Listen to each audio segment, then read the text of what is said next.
सुकून क्या ड्रामा है। Second icon awards powered by cola next, presented by country plus, brought to you by Lifebuoy. तो जी अब बात हो जाए पॉपुलर ड्रामों की।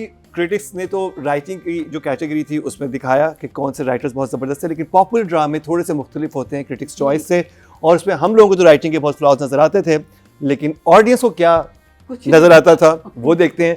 तो नॉमिनेशन की तरफ चलते हैं और कैटेगरी है best writer popular. Nominees for the best writer popular are Abdul Khaliq Khan for Ishq Murshid, corruption आप पे साबित नहीं कर सकते हो। Farhat Ishtiyaq for Kabhi Main Kabhi Tum, buttering नहीं कर रही हूँ। Saqlain Abbas for Khai, हम तुम्हारा गैंग है। Mustafa Afridi for Zard Patton Ka Ban, मेरी तो कुछ समझ में ही नहीं आ रही। Rida Bilal for Jaane Jahan, मेरा कोई कसूर नहीं है। Zanjabil Asim Shah for Bismil, ख्वाब पूरे करने की कोशिश पूरी करूंगी मैं। Zanjabil Asim Shah for Noor Jahan, तुम माँ बाप को रोक लो। Khalilur Rahman Qamar for Gentleman, और ये बताओ कि पैसे कौन देने आएगा।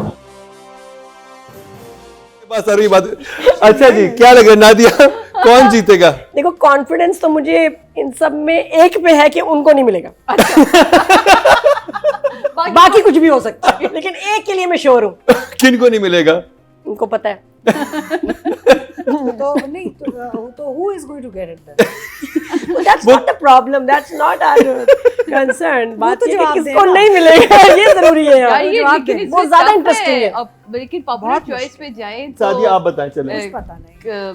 मतलब फहद का ड्रामा के सुपर डुपर हिट गया, और फिर अगर आप खई देखें और फिर आप इश्क मुर्शिद देखें तो ये तो अजीब ही कोई पॉपुलर चॉइस को पागल कर देती है। बिस्मिल इतना हिट था, बिस्मिल हिट, नूरजहां बहुत सुपर हिट। बट मेरा ख्याल है, मुझे ऐसे पता नहीं क्यों अल्लाह करे ऐसे दिल कह रहा है कि एक मुर्शिद तो था ही था पॉपुलर हिट, लेकिन जो फहद का था कभी मैं कभी तुम हूँ, वो तो ये दो मैया चॉइसेस जी। है। इश्क मुर्शिद was very popular. Unfortunately बीच में बिल्कुल ही फारिग हुआ। हाँ. उसको So the thing is, if that wins, it will be a little sad, but ठीक है. That's a popular choice. It's a popular choice. I'm hoping कभी मैं कभी तो. ओके ठीक है अगर जी। पॉपुलर की हम बात कर रहे हैं, तो I think that was a very popular. I think कभी मैं कभी तुम, हाँ, it's a very because it was a very popular Popular drama. play. और बिस्मिल ने भी बहुत numbers खींचे जी। थे। हाँ, Bismil became huge even though we had so many problems with it initially. Actually, if you look at all of them, They all are very popular All drama. right, Baba, I think कभी मैं कभी तुम popular choice। Nadia जड़ पत्तों नहीं के मुझे बारे। नंबर्स याद है। लेकिन वो इश्क popular मुर्शिद में डायरेक्शन और राइटिंग के नंबर्स नहीं होते थे। हाँ, Later. OST सबको बहुत पसंद आया। Later.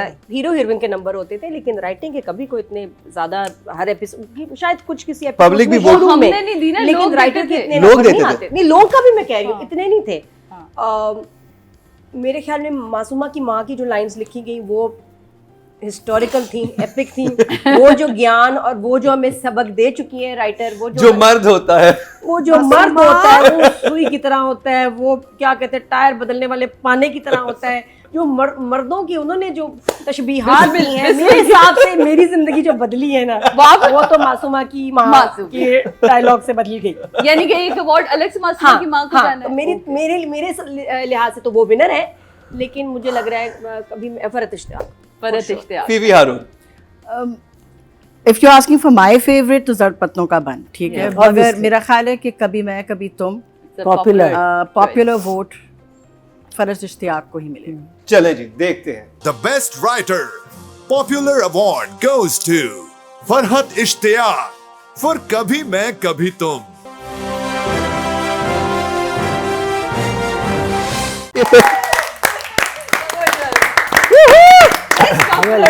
हाँ वाकई दो अवार्ड्स ले गया, कभी मैं कभी तुम, बेस्ट राइटिंग का भी, बेस्ट सपोर्टिंग फीमेल एक्टर का भी।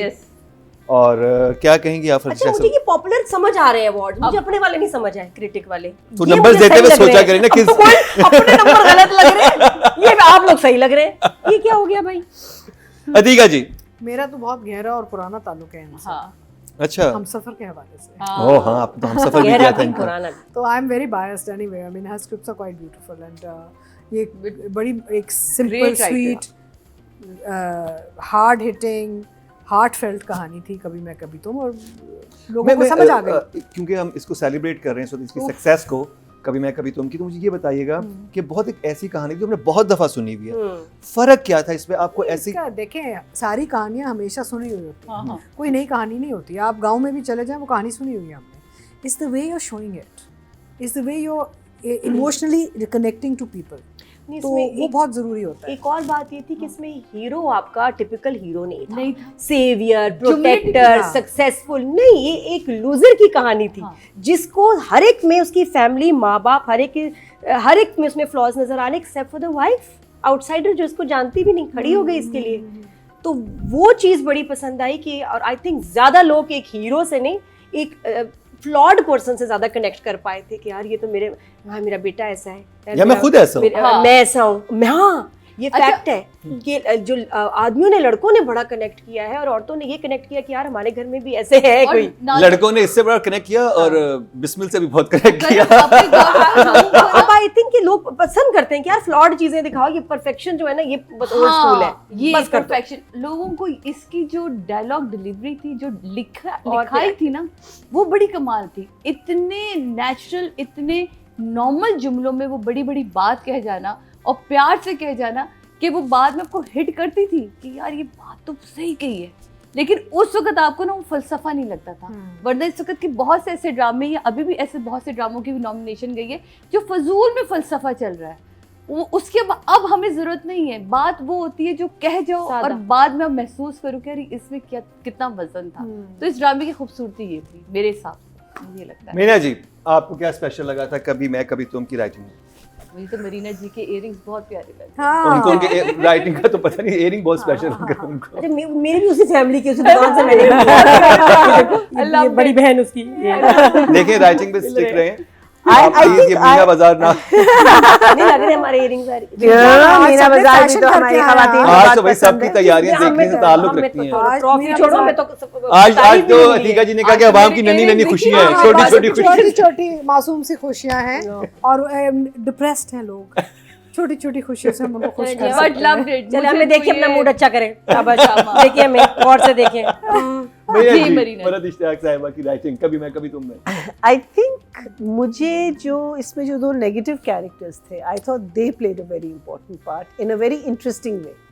It wasn't written in a very typical way, because जैसे नादिया ने कहा है कि हमारा हीरो फ्लॉट था, उसका भाई उससे ज़्यादा फ्लॉट था, लेकिन उसको माँ बाप तरजीह देते थे। बिकॉज अच्छा फिर आप देखिए डिफरेंस भी दिखाया है कि he was tall, he wanted to be the CEO type banda in suits, and you know that he was more glamorous. So I think that kind of writing in that, and then the way it was portrayed also, because this could have gone totally south अगर इसको हम handle ना करते अच्छी तरीके से. It was handled well, and then the romance. I think the romance एक इतने मुश्किल क्या कहते हैं घराने में, जहाँ इतनी अप्स एंड डाउन्स, इतनी चीज़ें हो रही हैं, उनकी आपस की जो understanding, how that slowly built, it wasn't के फौरन हो गया या यू नो, और it was just very very beautifully done. I think overall it was very huge round of applause for Ishtiaq sahiba. Very well done, very well. Winners की announcement का सिलसिला जारी है. सुकून क्या ड्रामा है second icon award presented by country plus में. Country plus की खास बात यह है कि इनके जो मसाला जाते हैं खालिद अज्जा से तैयार शुदा हैं ही, लेकिन इनकी पैकेजिंग बड़ी इंटरेस्टिंग है. नॉर्मली आप जब इस्तेमाल करते हैं किसी भी किस्म के मसाले तो उनका पैकेट खोलते हैं, उसके बाद उनमें नमी चली जाती है और वो जायका नहीं रहता. तो इनकी खास पैकेजिंग की वजह से जायका देर तक महफूज रहता है.